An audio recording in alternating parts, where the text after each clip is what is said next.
Okay, now that we've looked at our chart and we understood what our low tides are at our departing port and our destination port, we took a look at our tides and currents, so we know what our tides and currents are doing.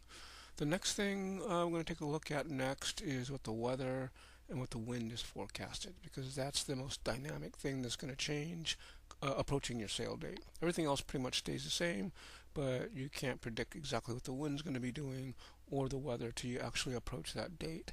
So right now we're about 5 days out. It's Monday. We're sailing this Saturday. I use a couple of references for the weather and the winds. So let's take a look at what the winds are doing for this day. I use the expanded 15-day forecast for a general weather report over the entire San Francisco area. Just gives us a kind of a general indication of what's happening. So for Saturday the 18th, we can see that it's going to be passing clouds mild. It is going to be warm, we know, 75 degrees with a 56 degree low. Here the winds are forecasted for 12, which is going to be nice if that happens. Anything above 10 is a great day.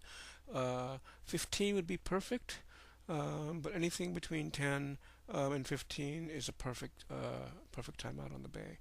So it's predicted to be 12 miles an hour coming in from the west-southwest. I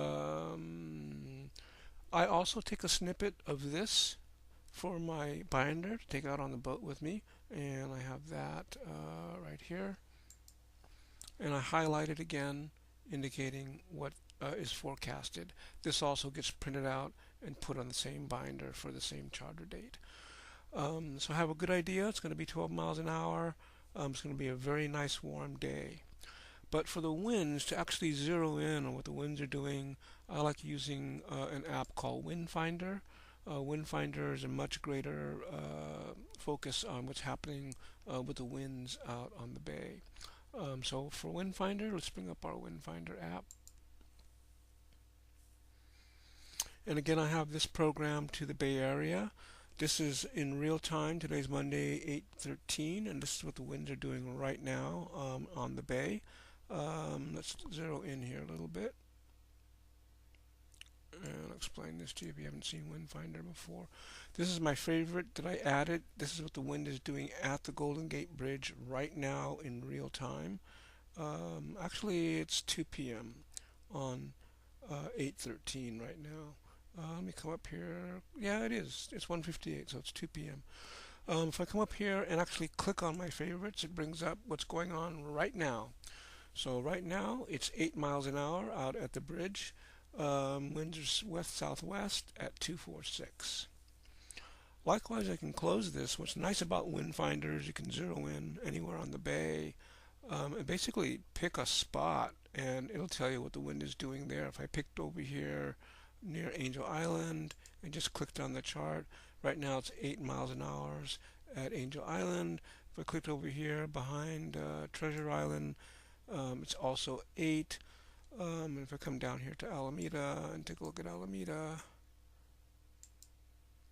it's also 8. So 8 miles per hour average right now. But I want to know what the wind is going to be predicted for the 18th. So let me move it up to the 18th here.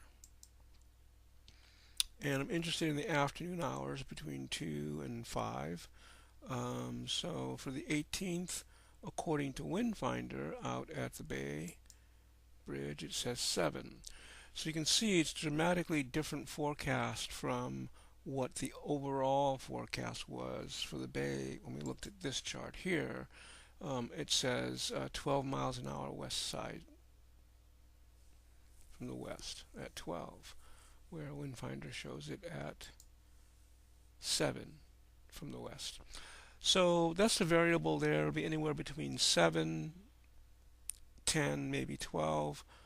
I like it to be on the higher side. I would love a 15 mile an hour day. That's perfect for these big boats. But anyway, we will have some wind. There was a high air pressure system forecasted nearby, which is what's driving these winds to be lower. But we should have enough wind to at least have a good time out there. We'll monitor this up until the day of our sail. But for right now, we have a good indication that winds are anywhere from 7 to 12 from the west on Saturday. Okay, so let me close that. The next thing that I like to talk about is communication with you and the various members of your crew. It's really important to let everybody know what you as a skipper have in mind and to communicate that actively with the rest of your crew, especially whoever your first mate's going to be. So the way that I do that is I prepare a very detailed email. The email includes all the chart snippets that we went over, including safety briefing. I never take it for granted that anybody reads entire emails, so I always prepare my safety briefing and perform it at the dock every time.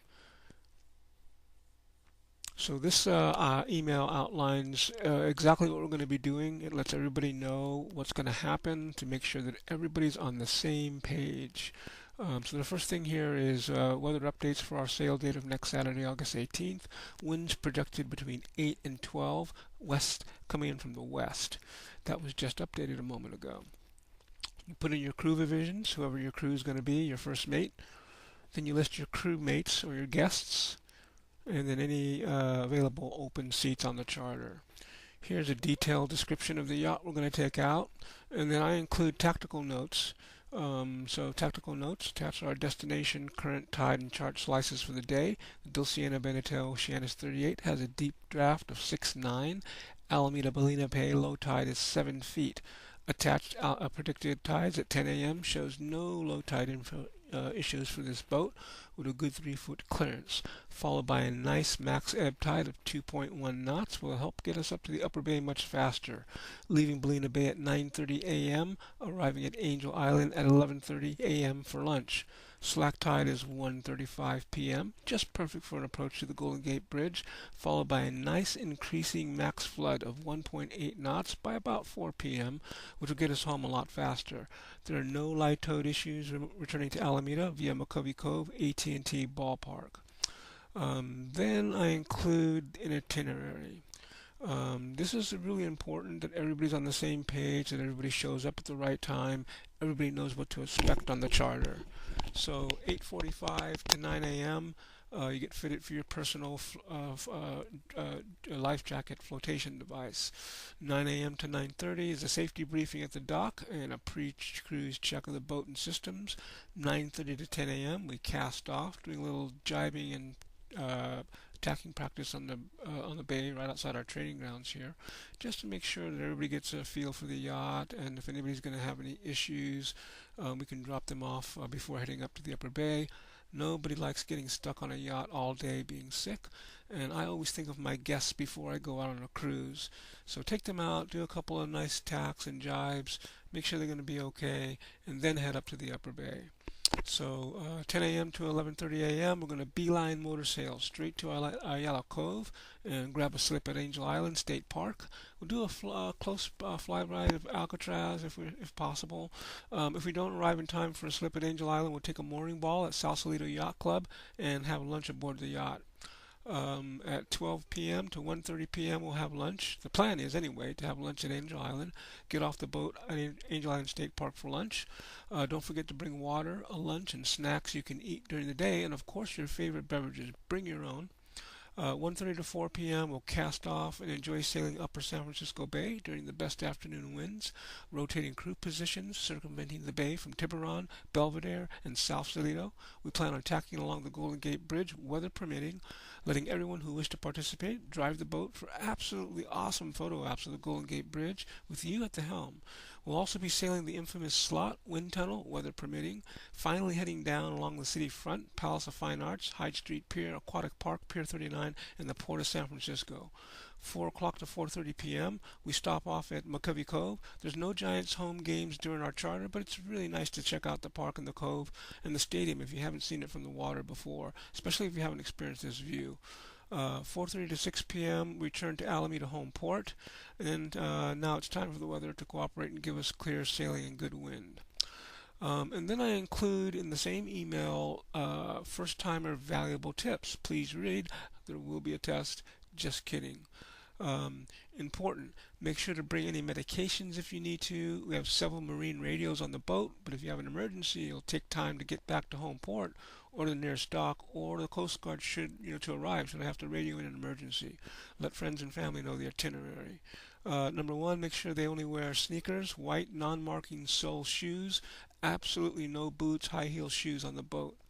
Number two, bring comfortable, loose-fitting, warm and cold weather clothes, just for wind, sun, and they need to know this information because people that have sailed with you before are going to know these things. Somebody who's never been on a sailboat are not going to know these things, so it's important to go over this for anybody who's never been on a sailboat before. Make sure you bring a hat, sunblock, and very important sunglasses if you don't want to burn your skin. Gloves, because everybody works on my boats. Guests are exempt, but I have extra pairs I can borrow.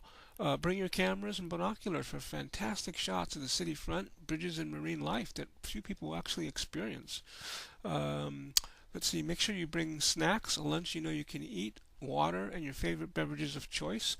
We have a working stove and oven on the yacht. If you like to learn to heat up meals and beverages and learn to use the propane stove.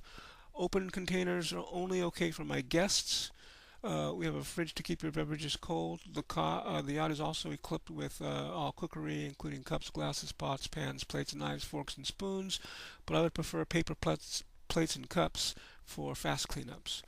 Number 7, first time sailing? Don't know if you might get sick? Don't eat a heavy meal before the night before the sail. Stay away from heavy oily soups, full course dinners. Do not eat a heavy breakfast before the sail. Eat very light if this is the first time out. That way, if you feel uncomfortable, your stomach won't be forced to throw that gunk up. I have Dramamine and ginger in my first aid kit just in case.